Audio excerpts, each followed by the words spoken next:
Hi, I'm Benjamin Suko from the Super Screen Bros.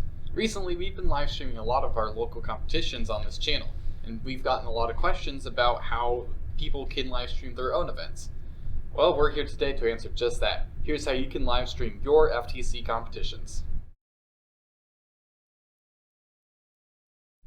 This guide will be split into 3 parts.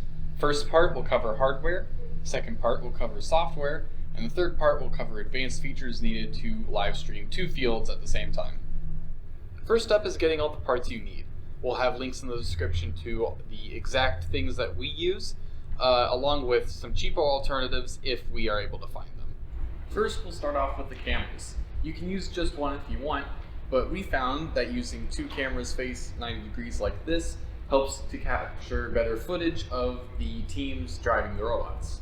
For our main camera, we like to use the Hudley Go.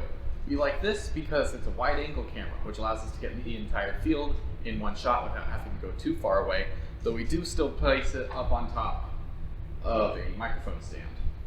For our side cameras, we use the Logitech C922. This one's a pretty standard camera, so you can definitely find cheaper alternatives. We also have 2 different sub-models. This one's black and this one's silver. This helps us differentiate between the 2 so that we don't get them confused. This is also a good time to talk about 2 issues we encountered when setting up the cameras. First issue, 2 cameras of the same type can conflict with each other. If you have 2 of the same camera, such as the C922s, they show up in OBS, which is the software, as the same camera. And so you can't select one or the other, it just decides which one for you. So plugging them into different USB ports can sometimes help because it's got something to do with which USB port it's on, but also having different sub-models, like I said earlier, the black and the silver, also has helped us out a lot. Another problem that we've had is with cord lengths on our cameras. We've used USB extenders to allow us to arrange the cameras however we want it. You should also be careful when using a USB splitter like this one, because it puts all of your traffic onto one USB bus, which makes the issue with the cameras conflicting even worse. Next up is the Stanton TV. We like to use a rolling TV stand since it allows us to move our equipment around quickly.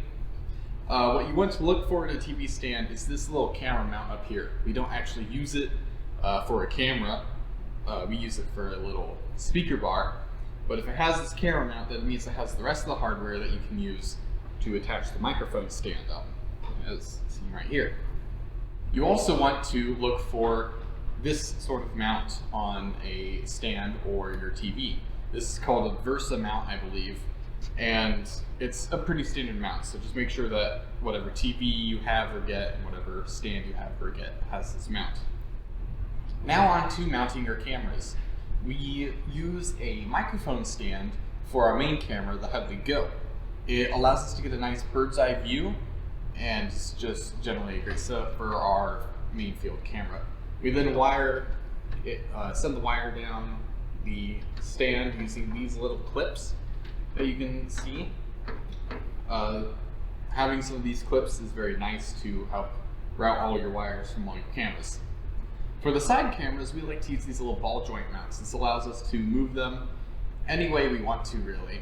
And we also attach them to these little clamps right here, which make grabbing onto the tube here very simple. The microphone stand that we use isn't actually designed to connect to the VESA mount that I explained earlier, which is why we have 3D printed parts that allow the microphone stand to be attached to the camera mount piece. If you buy a different microphone stand, you may need to modify your design so that it can fit, say, a bigger diameter tube. To be able to attach the microphone stand to the TV stand, you will first need to remove the bottom legs. Your microphone stand might be a little bit different, but for ours, you have to remove the middle section,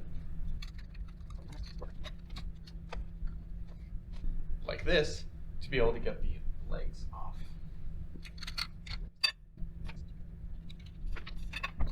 And then we just reattach the middle section. And now we're ready to attach it to the TV stand. Once you've detached the legs from your microphone stand, you can get started attaching it to your TV stand. We have these 3D printed parts that allow you to attach the microphone stand to the camera mount over here. These 3D printed parts are a little hard to work with. You may need to adjust the size of the hole in the middle to be able to fit your microphone stand. And if that doesn't work, you can also use tape to get it to the right fit.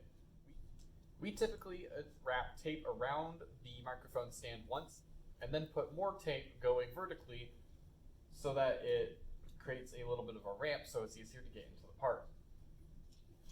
The screws that the stand and our 3D printed parts use is the 1024 screws. Now that you've got all your hardware set up, we can get on to software.